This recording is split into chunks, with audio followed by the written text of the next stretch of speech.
The Housing Secretary, Michael Gove, says he's prepared to use legal means to ensure property developers pay for the removal of dangerous cladding on residential buildings. Mr Gove set a deadline of early March for developers to agree. The plans are expected to cost around £4 billion and would see builders cover the costs instead of leaseholders. This would be in addition to the government commitment of around £5 billion for repairs so far. And it will include buildings between 11 and 18 metres tall, which have so far been ineligible for government support to remove unsafe cladding. The campaigners warn eligibility for the scheme is too limited, as Sky's Charlotte Lomas reports. It started on this side of the building and sort of on the southwest corner.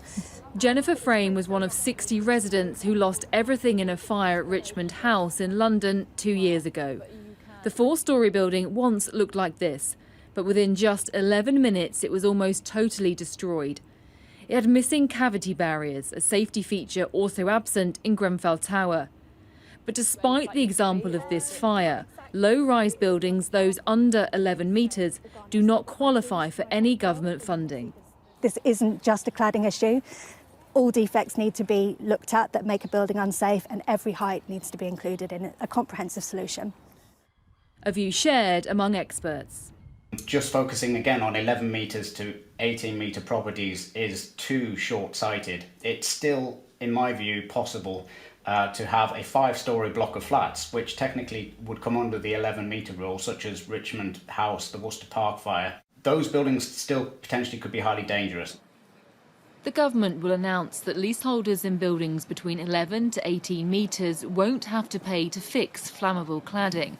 Instead, developers will be asked to cover costs totalling £4 billion. The plans come 4.5 years after the Grenfell Tower fire, which uncovered how hundreds of thousands of leaseholders are living in unsafe homes. So far, the focus of blame has been the construction industry, but there's calls for the government to also admit fault.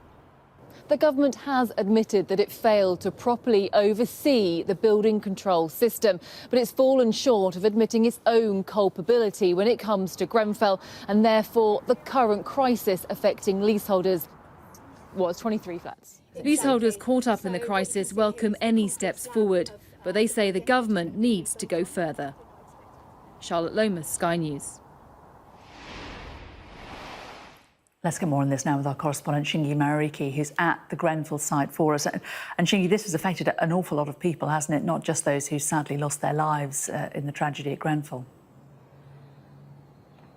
Afternoon, Jane. It has affected thousands of people all over the country, and today the government announcing drastic action, saying that they want to see that £4 billion cost of replacing the flammable cladding on 11 to 18 metre buildings covered by property developers rather than leaseholders. In the old policy, leaseholders are going to have to cover the cost through a series of low interest loans,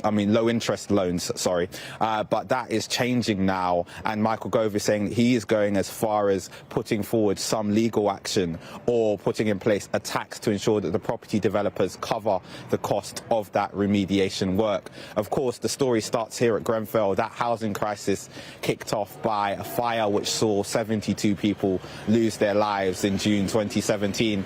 And in the months that followed, we saw how thousands of people were affected by this crisis, with flammable cladding on buildings that they lived in as well, but also a number of other fire safety issues which were highlighted in the report we just saw there. Things that included fire compartmentation issues, fire door issues, and things like wooden balconies being in place in some buildings. And that's why campaigners think that legislation does not go far enough. It needs to take into account not just cladding, but issues including those. And it also potentially, according to those campaigners, needs to take into account buildings which are smaller than 11 metres tall. For example, Richmond House, which is in that report there, that went up in flames 2 years ago.